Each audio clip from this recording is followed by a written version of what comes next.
नमस्कार दोस्तों, मेरा नाम एडवोकेट स्मिता है और एक नई कानूनी जानकारी के साथ आप सभी लोगों के मध्य में उपस्थित हूँ। चलिए आज का प्रश्न लिया जाए। देखिए आज का प्रश्न है कि विवाह को अगर 7 साल से ज़्यादा का समय हो गया है, तो क्या पत्नी दहेज का केस नहीं कर सकती है? जी हाँ दोस्तों, आज का ये जो वीडियो है काफ़ी महत्वपूर्ण है, इसलिए इस वीडियो को आपको अंत तक देखना है। आज आप में से ही किसी फॉलोवर के द्वारा मुझसे एक प्रश्न पूछा गया था, जिनका ये कहना था कि हमारे विवाह को 10 साल से ज़्यादा का समय हो गया है और पत्नी के द्वारा बार-बार ये कहा जा रहा है मुझसे कि मैं तुम्हारे ऊपर दहेज का केस कर दूंगी। तो क्या विवाह के 10 साल के बाद भी पत्नी दहेज का केस कर सकती है, या वो कौन सा ऐसा केस है जो विवाह के 7 साल के बाद पति के ऊपर नहीं किया जा सकता है? इसलिए इस वीडियो को आपको अंत तक देखना है और आप सभी से निवेदन करूंगी कि अभी तक जिसने मेरे चैनल को सब्सक्राइब नहीं किया है, वो मेरे चैनल को सब्सक्राइब करना ना भूले और सोशल मीडिया के अलग-अलग प्लेटफॉर्म पर आप लोग मुझसे जुड़ सकते हैं।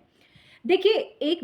विवाह संपन्न होता है, विवाह को काफ़ी लंबा समय हो गया है, विवाह को 10 साल से ज़्यादा का समय हो गया है। अब सवाल ये उठता है कि अगर विवाह को 7 साल से ज़्यादा का समय हो गया है, मान लेते हैं 10 साल हो गया है, तो क्या पत्नी आपके ऊपर दहेज का केस कर सकती है? तो इसका आंसर है जी हाँ, बिल्कुल कर सकती है। देखिए, इसको हम इस तरह से समझते हैं, अगर एक महिला के मायके में कोई प्रॉपर्टी बिकाऊ होती है या बँटवारा होता है, वहाँ पर पति के द्वारा ये कहा जाता है कि जो बँटवारा हुआ है, उससे आप पैसा लेके आइए, तो ये भी दहेज के अंतर्गत माना जाता है। तो अगर विवाह को लंबा समय हो गया है, प्रॉपर्टी को लेकर कोई वाद-विवाद हुआ है मायके में और पति के द्वारा पत्नी पर प्रेशर बनाया जा रहा है, दबाव बनाया जा रहा है कि आप अपने मायके से पैसा लेके आइए या आप उस प्रॉपर्टी में अपना हिस्सा लेके आइए, तो ये भी दहेज के अंतर्गत माना जा सकता है, क्योंकि यहाँ पर पति अपनी पत्नी के ऊपर एक दबाव बना रहा है। तो यहाँ पर पत्नी आपके ऊपर दहेज का केस कर सकती है। तो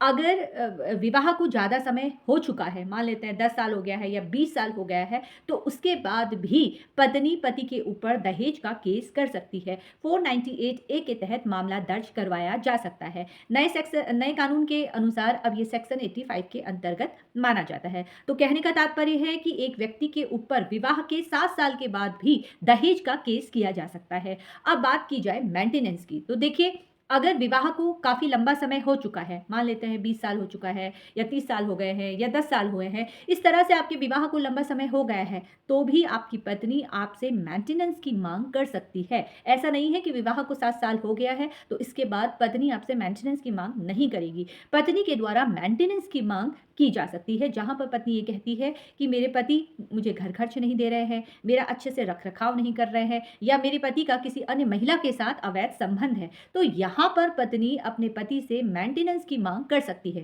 कहने का तात्पर्य है कि महिला आपके ऊपर, यानी कि आपकी पत्नी आपके ऊपर दहेज का केस भी कर सकती है और मेंटेनेंस का केस भी कर सकती है। अब सवाल ये उठता है कि आखिर वो कौन-सा केस है जो विवाह के 7 साल के बाद पति के ऊपर नहीं किया जा सकता है? देखिए, अगर विवाह के 7 साल के अंदर किसी महिला की मृत्यु हो जाती है, जो अननेचुरल तरीके से उसकी मृत्यु हो रही है, जहाँ पर उसके द्वारा आत्महत्या कर ली गई है, या उस मारपीट अगर पति के द्वारा की गई है या जलाया गया है, तो ये सारी चीज़ें दहेज हत्या के अंतर्गत आएगा। यहाँ पर विवाह के 7 साल के अंदर अगर किसी महिला की मृत्यु कारित होती है, तो वहाँ पर उसके मायके वाले आपके ऊपर दहेज हत्या का केस कर सकते हैं। बहुत सारे मामले ऐसे देखे जाते हैं जहाँ पर पत्नी का जो नेचर होता है वो गुस्से वाली होती है पत्नी, जहाँ पर उसके द्वारा आत्महत्या कर लिया जाता है, तो वहाँ पर एक पैसे की डिमांड के लिए लड़की के घर वाले लड़के के ऊपर, यानी कि पति के ऊपर दहेज हत्या का केस कर लेते हैं।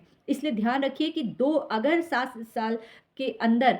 पत्नी के द्वारा इस तरह से कदम उठाया जाता है, जहाँ पर उसको जलाया जा रहा है, मारपीट की जा रही है, जिससे उसकी मृत्यु कारित हो गई, या उसके द्वारा आत्महत्या कर ली गई, जिसका आरोप मायके वाले पति के ऊपर लगा रहे हैं कि भई पति की वजह से मेरी पत्नी ने मेरी बेटी ने आत्महत्या की है, सुसाइड की है, तो वहाँ पर आपके ऊपर दहेज का केस बन सकता है। ऐसे में 10 साल से ज़्यादा का कारावास हो सकता है या आजीवन कारावास भी हो सकता है। यहाँ पर पति को सिर्फ़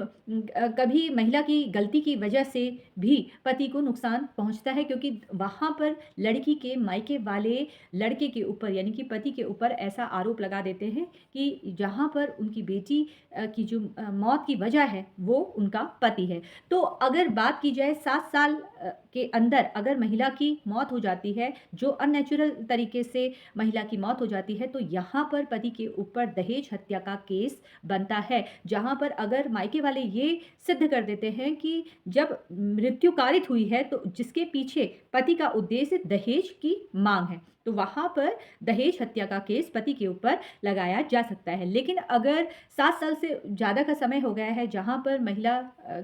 आत्महत्या कर लेती है या उसकी मृत्यु हो जाती है, तो वहाँ पर उस वक़्त पति के ऊपर दहेज हत्या का केस नहीं चलेगा। तो अगर बात की जाए दहेज की, तो विवाह के